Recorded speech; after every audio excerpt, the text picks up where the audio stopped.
Y ahora pasamos a la primera mesa de la tarde, que tiene el tema de la AOD al apoyo total al desarrollo. No sé si Ana Enche va a ser la primera. No, Estíbaliz Sánchez.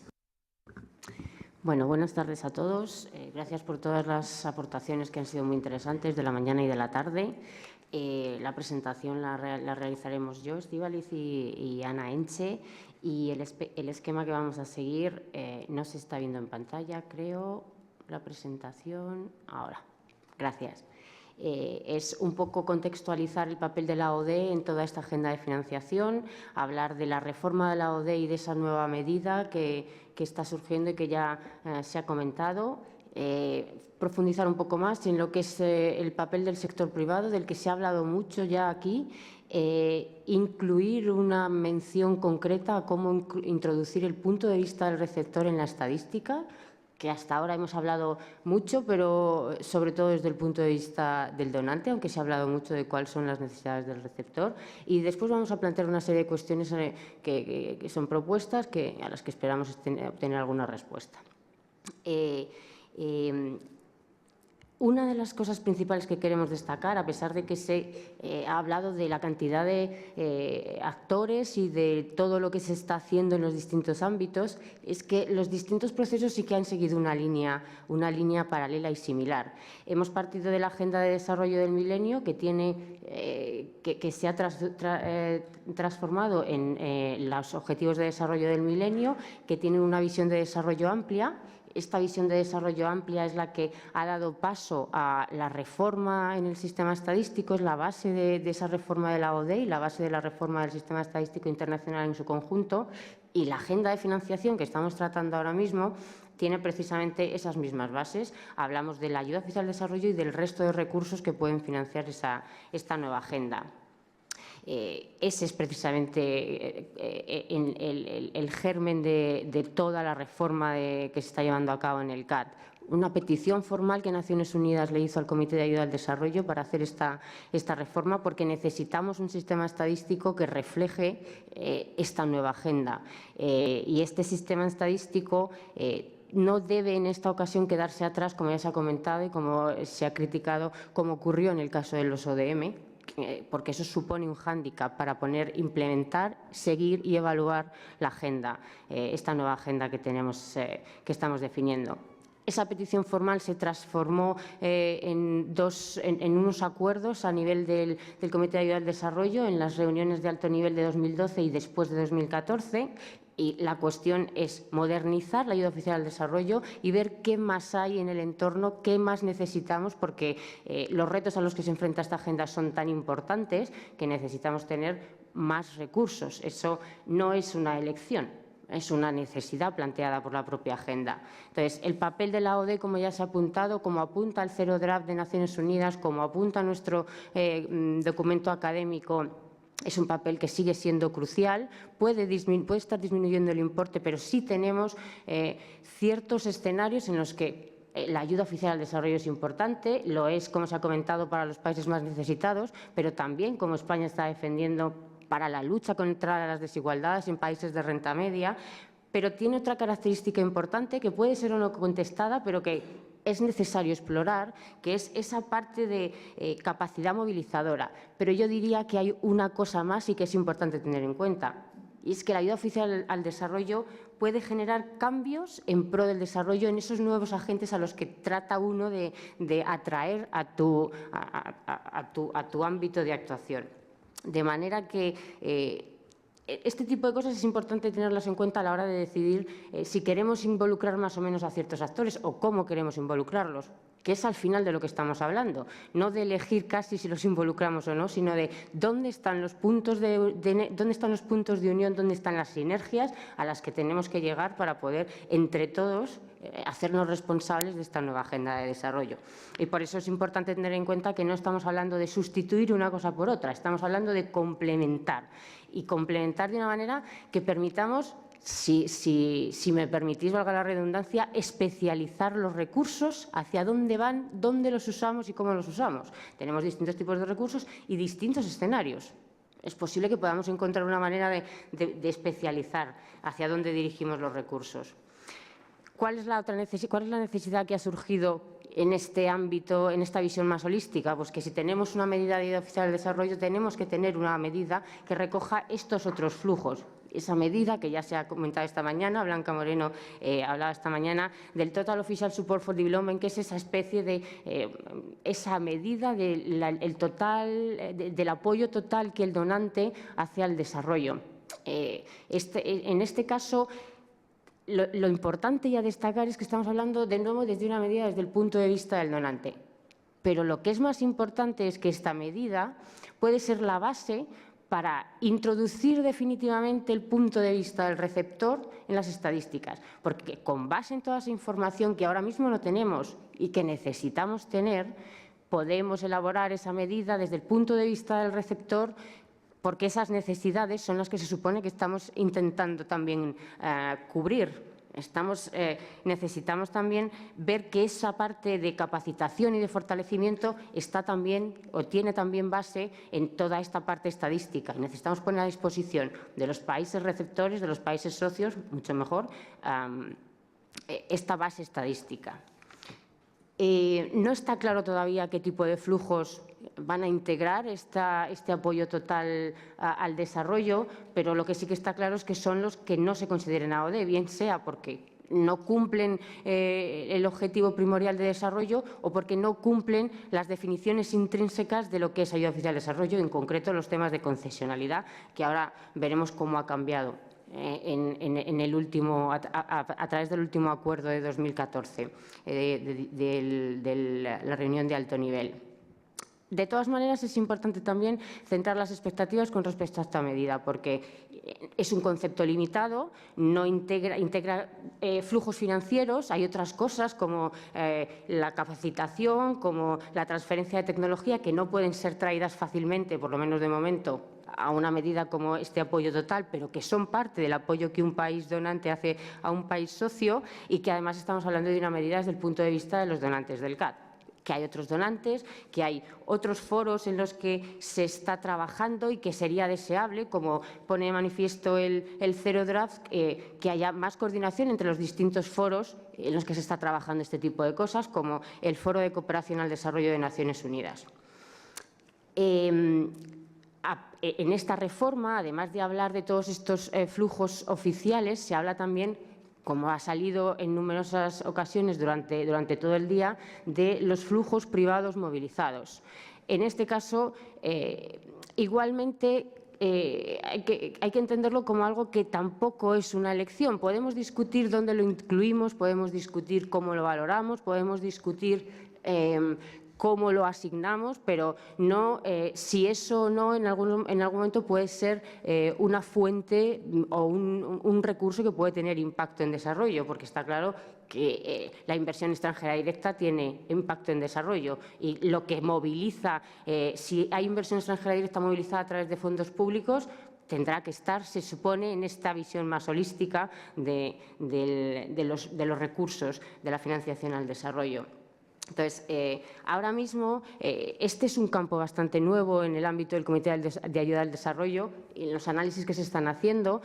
Y la primera propuesta que tenemos encima de la mesa podemos decir que es quizá un poco limitada, pero sí que se está estudiando la capacidad movilizadora de algunos instrumentos, como los préstamos sindicados, los vehículos de inversión colectiva y las garantías, aunque habría que ver también qué ocurre con otros instrumentos más habituales, como los propios préstamos o como las inversiones que habitualmente realiza la cooperación. Y está también en cuestión, como decíamos, o como os decía, cómo asignar esos fondos y dónde incluirlos, ya que la medida de la que ahora mismo estamos hablando es apoyo oficial total. Entonces, ahí, aunque se está avanzando, bueno, está en debate y queda aún mucho por hacer en este sentido. Igualmente, está saliendo continuamente el tema de la financiación innovadora. Si hablamos de financiación movilizada, ¿qué ocurre con la financiación innovadora? ¿Dónde se incluirían esos flujos? Si al final se consigue que tengan carácter finalista, ¿irían a una parte, a la OD, irían al TOCH? En fin, bueno, son cuestiones simplemente que lanzamos porque forman parte del actual debate y del actual proceso de reforma. Pasando ya más concretamente a la parte de la reforma de la ODE, ¿cuáles han sido los avances y cuáles han sido los acuerdos a los que se ha llegado? Esta reforma era necesaria por dos cuestiones principales, y es que la propia definición de ayuda oficial de desarrollo tenía inconsistencias internas en lo que se ha llamado el carácter concesional. No estaba claramente definido qué es ese elemento que formaba parte de la definición de ayuda oficial de desarrollo, y porque evidentemente estamos hablando de un nuevo mundo, de un contexto nuevo, pero teníamos definiciones que venían de los años 70. Pues necesitamos modernizar todas estas cosas. Y además estaba generándose una cuestión que es unos incentivos erróneos, y es que se estaba premiando, por ejemplo, el hecho de hacer inversiones fallidas en lugar de hacer inversiones exitosas. Es un instrumento que se contabiliza de una manera concreta en el sistema actual y que estaba generando los incentivos contrarios en los que un sistema estadístico debería generar en este sentido.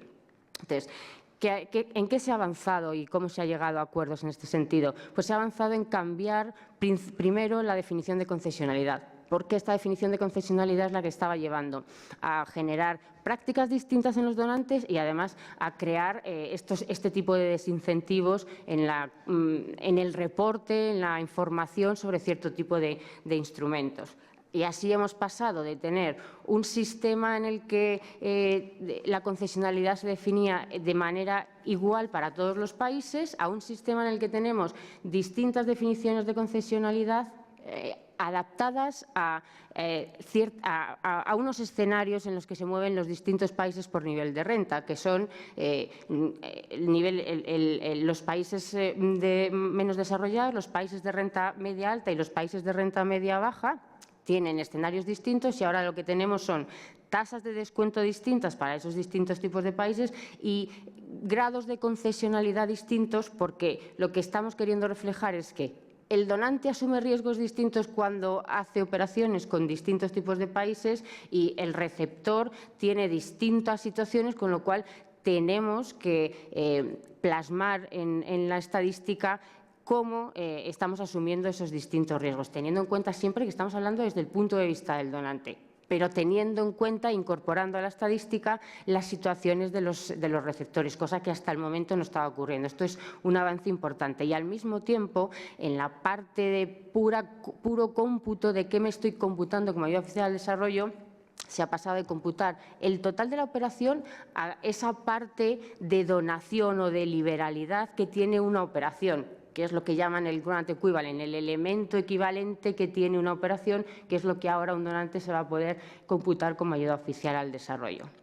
Bueno, es importante también destacar en este sentido que se ha introducido una novedad, y es una especie de salvaguardas, son salvaguardas reales al sistema en su conjunto, como es la necesidad de que los donantes cumplan con los marcos de sostenibilidad de deuda de los países.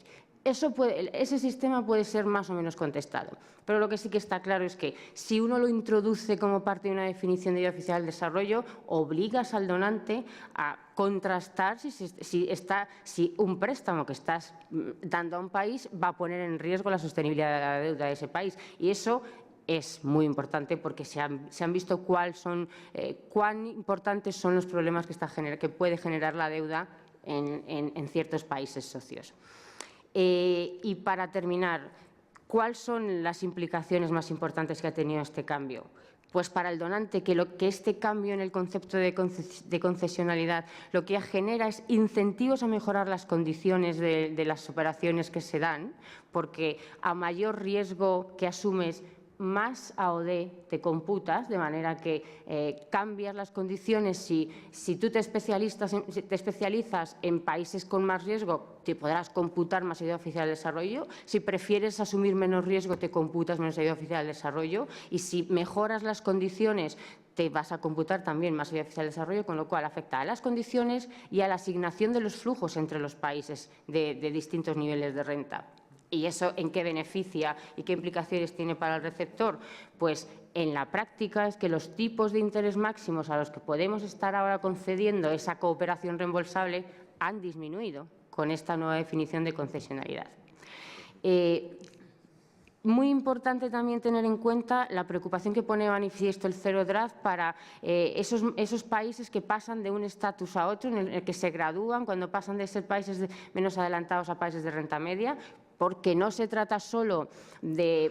se trata de preocuparse por los países más necesitados, pero como se decía por aquí, yo con un año no puedo dejar a mi niño que cruce la calle, porque necesita un poco de ayuda, sigue necesitando un poco de ayuda. Entonces, hay que tener cuidado también con las dificultades de acceso al crédito que les ponemos a ciertos países cuando les cambiamos de nivel, simplemente porque del 5 pasas al 5,5 o del 5 pasas al 6.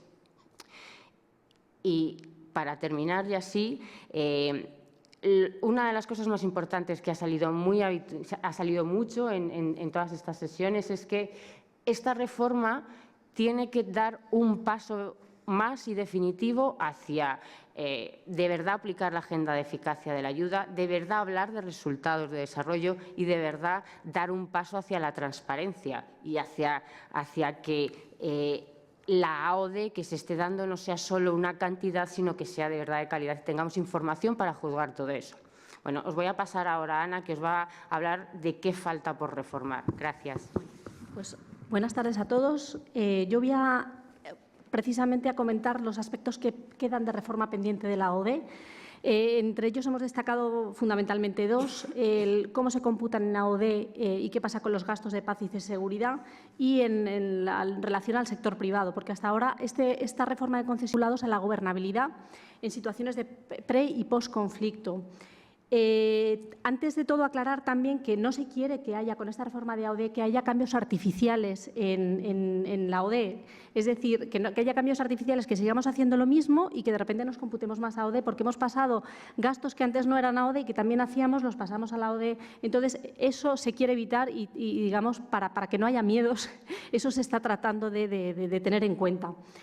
¿Qué se está haciendo, por tanto, en materia de paz y seguridad? Sobre todo se están revisando cuáles son las directivas que serían como las leyes, digamos, de qué se computa y qué es no AOD, y se está clarificando aspectos como si fuera una ley, que a veces que hay que aclarar lo que es, digamos, la jurisprudencia y marcar de esto queda indefinido, hay unos países que están haciendo tal, pues dejarlo bien definido. Por ejemplo, una de las cosas que está establecida ahora como AOD es el apoyo o formación de grupos sociales vulnerables que pueden pasar, digamos, a ser grupos terroristas, ¿no? Entonces, ese tipo de cosas que se están computando en la AOD, pero hay países que tienden a meter más temas relacionados con el control fronterizo, el control de aduanas. Entonces, se está delimitando ese tipo de cosas para que se tenga claro qué se debe meter y qué no.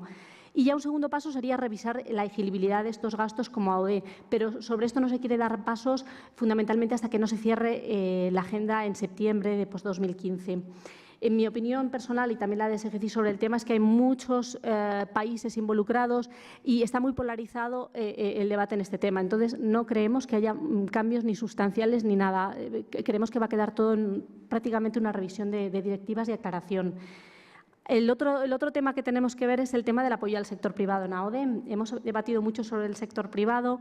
Inevitablemente, la agenda es muy extensa, el sector privado está ahí y lo que tenemos es que tenerlo como un aliado, como un agente e integrarle en el desarrollo. Dicho esto, vamos a un poco, antes de ver un poco conceptualmente y desde el punto de vista económico, si está justificado el que se financie con AOD al sector privado. Así como en el sector público y los créditos al sector público, pues a partir de decir, bueno, damos un crédito por debajo del mercado, ya nos parecía que eso garantizaba, ¿no?, que se pudiera computar como AOD en el sector privado. Esto puede ser contraproducente, porque en el apoyo al sector privado lo principal que ponen todos los bancos de desarrollo y las instituciones financieras, digamos, más del donante, que son las instituciones financieras de desarrollo, es que, en el apoyo al sector privado la premisa fundamental es evitar tener distorsiones en el mercado, romper el mercado competitivo. Entonces, lo que no podemos pretender es utilizar la misma definición de concesionalidad, de yo te financio por debajo del mercado y con esto ya estoy diciendo que es AOD. Eso iríamos por el camino erróneo. Para caracterizar ese apoyo al sector privado con AOD hay que pensar en un concepto que yo diría de concesionalidad más amplio, que no es el de vía precios. Y para ello nos estamos guiando por dos guías de principios que tienen tanto los bancos multilaterales de desarrollo como hay uno que son los principios de soporte al sector privado de abril de 2012, que luego ha servido, digamos, de fuente para los bancos de desarrollo desde el punto de vista del donante y de apoyo al sector privado de abril de 2013. Estos 5 principios lo que dicen es que un apoyo al sector privado estaría justificado con apoyo público siempre que se garantice la adicionalidad, que se ha visto mucho en este debate, pero no se ha profundizado sobre el tema. Es decir, para que se financie algo como AOD hay que justificar que no hay mercado, o sea, que esto no está disponible en el mercado. La AOD debe financiar al sector privado donde no está financiando nadie. Esa es la premisa. O esta financiación no está o está a un precio tan elevado que no entra nadie en el mercado. Otro de los principios es que exista crowdfunding o apalancamiento de recursos privados, la sostenibilidad comercial a largo plazo, es decir, no se puede estar continuamente sosteniendo al sector privado. Y un tema importantísimo que ha salido, la promoción de estándares de conducta entre sus clientes. Joaquín hacía referencia a este tema sobre los nuevos bancos que se crean. Ahí, en lugar de echar la vista atrás, creo que si nosotros, por ejemplo, vamos a participar en el Banco Asiático de Desarrollo y participamos en el BOR, creo que Juan Francisco podría asistir a este BOR, lo importante es impulsar que al menos estos bancos tengan unos estándares mínimos sociales y medioambientales.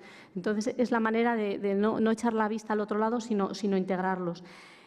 Paloma Durán también decía que esta integración del sector privado debería ir más allá de la filantropía, de la responsabilidad social corporativa, es decir, que el sector privado lo integremos y lo atraigamos y poniéndole incentivos adecuados de tal forma que pueda, con los países socios, acordar cuáles son los objetivos en términos de empleo, de transferencia de tecnología, de mejora de capacidades humanas, cuáles son los incentivos, ¿no?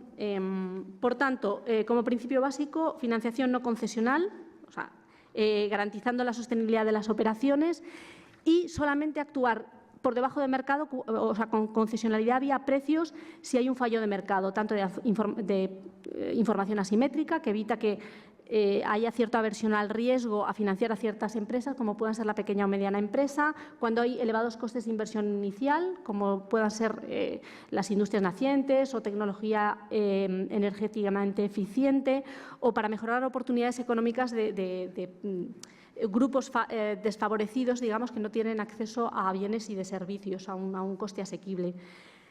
¿Para qué cuento esto? Porque realmente se está debatiendo en el Comité de Ayuda al Desarrollo cómo nos computamos los donantes esta ayuda al sector privado. Y aquí hay dos enfoques y está muy polarizado también entre países cuál debe ser el enfoque. Uno de ellos, que está apoyado por Reino Unido, Suiza, Noruega, Bélgica, etcétera, es utilizar un enfoque institucional, que quiere decir computarme en AOD toda la contribución al desarrollo que yo haga a mi banco de desarrollo, que pueda ser, bueno, en este caso el DEG alemán, el CDC inglés, Proparcos, IFEM. Es decir, el método de cómputo no tendría nada que ver con el tipo de instrumento, volumen o financiación. Nosotros aquí creemos que es un error con lo que estamos viendo. El otro enfoque que apoya también España o que apoya a España supone computar AOD operación por operación. ¿Qué quiere decir? Que solamente las operaciones que sean concesionales en ese sentido amplio serían elegibles para computar como AOD. Para ello habría que definir la concesionalidad de los distintos también instrumentos, ya sean mezzanine, tienen distinto tipo de riesgo y eso también incorporaría, digamos, un elemento extra. Pero sobre todo entendemos que este enfoque justifica mejor, o por lo menos con este se puede justificar la adicionalidad y esto lo tendríamos que garantizar. Esta operación no entra en la ODE, esta operación sí que entra en la ODE. Hasta ahora lo que se recoge en las estadísticas, deciros del CAD, es información más cuantitativa y lo que necesitamos es información cualitativa. Información ex ante de objetivos. Esta información, digamos, que se hace a través del GPR, del sistema DOTS, que se pasa ex ante, tiene que estar a la vista de todos los donantes y ahora mismo no está. Tampoco existe un campo de beneficiario final, ni existe, si se invierte en un fondo, cuál es el nombre del fondo, la entidad gestora del fondo, dónde está ubicada. Aquí, muy al hilo de los paraísos fiscales, justificar si está en un paraíso fiscal o en otra jurisdicción diferente de donde se está operando, justificar el por qué, desde el punto de vista del desarrollo, por qué estoy utilizando otra jurisdicción. Hay datos alarmantes del uso de paraísos fiscales precisamente entre estas instituciones financieras de desarrollo. Entonces, antes de decirles a las multinacionales que tienen que hacer el country by country report, nuestra opinión es, debemos los donantes, dado que la AODE es un concepto muy goloso, todos los donantes nos queremos computar AODE, lo que deberíamos de exigir es tanto a los bancos multilaterales de desarrollo como a estas instituciones financieras de desarrollo que exijan a las empresas en las que inviertan que no operen en paraísos fiscales, que hagan un country by country report y que haya mucha más transparencia de las operaciones que están haciendo. Tengo datos escalofriantes, por ejemplo, del CDC, que dice que en 2013 de los 157 fondos de inversión utilizados por este CDC, 118 estaban radicadas en jurisdicciones dentro del top 20 de, bueno, pone Tax Justice Networks Financial Secrecy Index, o sea, de un índice de 157 fondos, 118, pues creemos que es algo alarmante. Entonces, digamos, podemos crear incentivos para cambiar esto. Nos gustaría verlo con vosotros. En fin, bueno, a pesar de que la mayoría de estas DFIs han adoptado políticas internas sobre el uso de paraísos fiscales, no son demasiado ambiciosas porque utilizan los ratings, digamos, de la OCDE, que están excesivamente enfocados en el secreto bancario y no tanto en este country by country report, entre la elusión fiscal. Bueno, creemos que el tema de la propiedad de las empresas pues también es un componente importante. Y además, todo lo que estamos persiguiendo en base a la transparencia creemos que puede ayudar mucho a crear esta nueva medida que estamos proponiendo o que se está proponiendo el CAT, que capture los flujos desde el punto de vista del receptor. Porque hasta ahora nos estamos enfocando mucho en el dinero, yo le doy a la tecla que sale de los desembolsos del donante. Pero necesitamos digamos, country by country report, esos informes de resultados para saber qué está llegando. Me comentaba ayer, por ejemplo, Juan Francisco, pues que había tratado de cierta institución financiera hacer unos análisis y que era horrible saber a qué sectores estaba financiando. O sea, era todo sector infraestructura, sí, pero dentro de la infraestructura, ¿dónde estamos financiando? ¿No? ¿Dónde había acabado todo ese dinero? Entonces, bueno, pues esto que sería deseable no impulsar desde la cooperación española, pues vamos a dar una serie de propuestas concretas. Si el foco actual estaba en la cantidad de recursos, en datos cualitativos, maximizar volúmenes de AODE, se está poniendo, creo, demasiado foco a maximizar volúmenes, apalancamiento de recursos privados, que es una parte importante del proceso que no queremos minusvalorar, ¿no? Pero en el cero DRAF del sector privado alerta, digamos, de los riesgos asociados con el apalancamiento excesivo, con la naturaleza a corto plazo de algunas de estas inversiones y la importancia de la calidad de la inversión. Entonces, el énfasis en lo privado quizá debamos de integrarlo, pero sí que es verdad que es excesivo. Entonces, tenemos que poner el foco en la calidad de la financiación, en la transparencia y podemos actuar desde las políticas, por ejemplo, en términos de blending, ¿no? Se está diciendo el 20% del presupuesto exterior está orientado a cambio climático, pero creo que era Marta Dopazo que decía, bueno, es que no solamente es cambio climático, hay producción y consumo sostenible, existen otras prioridades, hay que llegar a un equilibrio entre los aspectos medioambientales y sociales, pues precisamente como podemos opinar sobre a qué se dedica el presupuesto, porque participamos en estos foros, pues eso es importante. El informe también del Tribunal de Cuentas de la Unión Europea pedía también más transparencia en los pipelines de los proyectos que se financian. Yo creo que eso también se está en ello, se están reformando las fichas del país. Y poner el énfasis también en la monitorización y rendición de cuentas. Ahí el apartado que había elaborado Iliana Olivió, bueno, los académicos, pero en particular en este capítulo, creo que fue Iliana, hacía mención a ciertas iniciativas existentes sobre financiación responsable y también a los convenios internacionales sobre prevención de efectos negativos. Entonces, decía que quizá lo que había que poner es el foco en los mecanismos de incentivos para su cumplimiento. Es decir, no es firmar más, para algunos países sí que está bien, pero cómo los estamos cumpliendo, tenemos que acordar, y también lo ponen de manifiesto el informe del Parlamento Europeo sobre también financiación al desarrollo, cuáles van a ser los marcos para la monitorización y la rendición de cuentas de estos acuerdos. Sobre esto también os queríamos presentar. Pensamos también que hay que mejorar en el documento de posición de la Unión Europea y en nuestro propio documento la concreción en asuntos relacionados con la deuda. Se habla de los principios UNCTAD sobre financiación y endeudamiento responsable. Queremos saber cómo involucrar más porque no han recibido mucha aceptación por parte del sector privado, cómo se puede involucrar más al sector privado en estos principios o en otros que haya.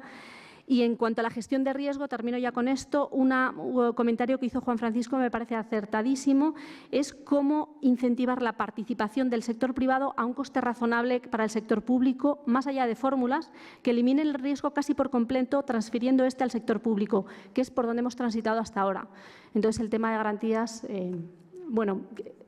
estas son las propuestas, digamos, que os ponemos para el debate, pero si tenéis cualquier otra propuesta, pues lo agradecemos. Gracias a todos.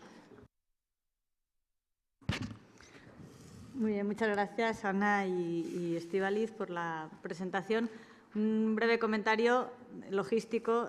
La pausa que estaba prevista no la vamos a hacer, pero sí que está el café preparado. Entonces, cualquiera que quiera tomarse un café puede salir, tomarlo y volver. Pero no vamos a parar porque no tenemos tiempo y después de esta sesión, ahora a las 5, empezaremos la siguiente de conocimiento y transferencia de tecnología. Además, tenemos que ser muy puntuales en la salida porque el autobús también tiene una hora de llegada concreta a Madrid y tiene que parar donde esté a las 9. Nos interesa que hayamos llegado a Madrid, por tanto tenemos que ser muy puntuales para la salida. A las 6 queremos estar ya casi subiendo al autobús. Espero que todo el mundo tenga aquí sus maletas y lo que necesite porque vamos a tener que salir rápido. Entonces, esos dos comentarios logísticos y ahora abrimos el debate sobre todos los temas de AOD que han sido muy, muy densos y muy interesantes, como siempre. Carlos Lozano, por favor. Bueno, pues lo primero, muchas gracias. Sobre todo, no es tanto… Bueno, me presento, vengo en representación de la Confederación Empresarial Española de Economía Social. Irá un poco al hilo de la intervención que habéis hecho, no tanto a nivel más técnico, que habéis hablado de temas que efectivamente son, por lo menos desde nuestra perspectiva, complejos y que controlamos mucho menos, pero sí que me ha gustado mucho y quería un poco incidir en ese aspecto, porque queríamos destacar, por lo menos desde CEPES, que la posición española en su documento más extenso se hizo una propuesta por parte de CEPES y que fue que tenía en consideración en un elemento que nosotros consideramos innato en nuestro sector empresarial, que es que hubiera un indicador en el ámbito más de creación de crecimiento económico inclusivo y de empleo, referido a creación de cooperativas y de empresas y entidades de economía social. Por supuesto, no estoy hablando solamente de los países socios, sino en general, como un mecanismo de medida y de seguimiento de los objetivos de la próxima agenda de ODS. Y me ha parecido muy interesante lo que decíais al principio, era más bien una reflexión, compartirla con los demás para justificar justamente y reforzar esta propuesta que desde luego se está defendiendo por parte del Gobierno de España. Y es que efectivamente hay multidimensiones por parte del sector privado, difíciles de medir en muchas ocasiones. En el caso de las empresas de economía social tiene una particularidad a lo mejor diferente, son empresas que como muchas son de pequeño tamaño, pero se generan en los territorios, respondiendo a necesidades de los territorios y respondiendo sobre todo a necesidades de las personas.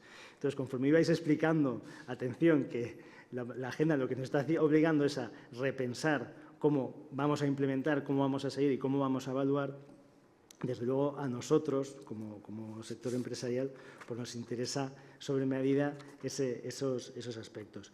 Y nos interesa porque también para reforzar un poco la visión que estabais diciendo sobre la medición o cómo se podía computar, porque efectivamente, desde nuestro punto de vista, es mucho más operativo y, en fin, para medir efectivamente cuál es el impacto en desarrollo, ir operación por operación. Puede ser farragoso, pero yo creo que es efectivamente la visión más correcta. Y aquí lo único, y estábamos comentándolo aquí con otros compañeros, es, no sé, lo que me ha sorprendido un poco, efectivamente hay elementos de apalancamiento, de sostenibilidad, en fin, pero sobre todo entendemos que la medición del impacto social, medioambiental y económico, por supuesto, tiene que ser un poco el criterio. En ese sentido, solamente hago un inciso. Quiero recordar que el Consejo de Cooperación hizo un documento sobre responsabilidad social empresarial que puede servir de referencia para este debate tan emocionante y tan interesante, ¿no? Digamos. En ese sentido, pues bueno, solamente quería reflejar o apoyar públicamente, y así lo vamos a hacer mediante documentos, esa visión de ese criterio de medición, porque creemos que no solamente se mide el crecimiento desde la AOD, sino que se puede medir desde múltiples perspectivas, y no os voy a dar más detalles, y que hace falta, pues posteriormente lo explicamos en mayor medida. Muchas gracias. Muchas gracias, Carlos. Joaquín, por favor. Disculpad, ¿podéis poner las preguntas en pantalla por si alguien...? Gracias. Sí, muchas gracias, Marta. Solo un aspecto puntual al que se acaba de referir Ana en su intervención y que yo me referí antes en la mañana, pero me parece que no terminé de hilar la idea en aras al tiempo. Y tiene que ver con esta atomización de la banca multilateral, no tanto a nivel global, pero sí a nivel subregional. Es decir, y esto es importante promover los objetivos de desarrollo sostenible en todos los niveles de financiación multilateral. ¿Por qué? Porque vemos que tiene un efecto catalizador de otro tipo de financiamiento y puede ser muy importante. Por ejemplo, cuando se hacen operaciones que no tienen garantía soberana, es decir, para el sector privado, a veces es un préstamo de 200 millones a un banco comercial que abre una línea para invertir en startups y pues que tengan estas startups criterios de desarrollo sostenible es muy importante. En caso de los bancos multilaterales globales, Banco Mundial, los regionales, el BID, el Banco Asiático, Banco Africano, ya está más o menos claro que esto va a suceder. Sin embargo, la banca subregional, es decir, Banco Centroamericano de Integración Económica, Corporación Andina de Fomento, etcétera, etcétera, no necesariamente los ODS van a gotear hacia la operación. Uno, será muy importante que los países prestatarios de estas entidades puedan asumir esta agenda que ahora va a ser universal, pero dos, España y sus socios europeos tienen un papel privilegiado porque son del grupo de países que son miembros de los directores no solo de la banca global, de la regional, de la subregional y, llamémosle así, de la banca global emergente, ¿no? Es decir, el Banco Asiático, etcétera, etcétera, ¿no? El Banco Asiático de Infraestructuras. ¿Y cómo se puede hacer eso? Eso no requiere recursos financieros de España, requiere recursos políticos, recursos intelectuales. España tiene interlocución con los países prestatarios, una interlocución muy destacada. En el caso de América Latina es evidente, Diego lo ha subrayado y no lo podía decir con más énfasis, pero yo lo vivo todas las semanas cuando viajo a América Latina y pues este papel de trabajar directamente, utilizar esta relación bilateral tan sólida que España tiene en muchas regiones del mundo puede ayudar a que todo este sistema de banca multilateral pueda asumir estas salvaguardas ambientales y sociales que deben poco a poco reflejar los objetivos de desarrollo sostenible. Muchas gracias.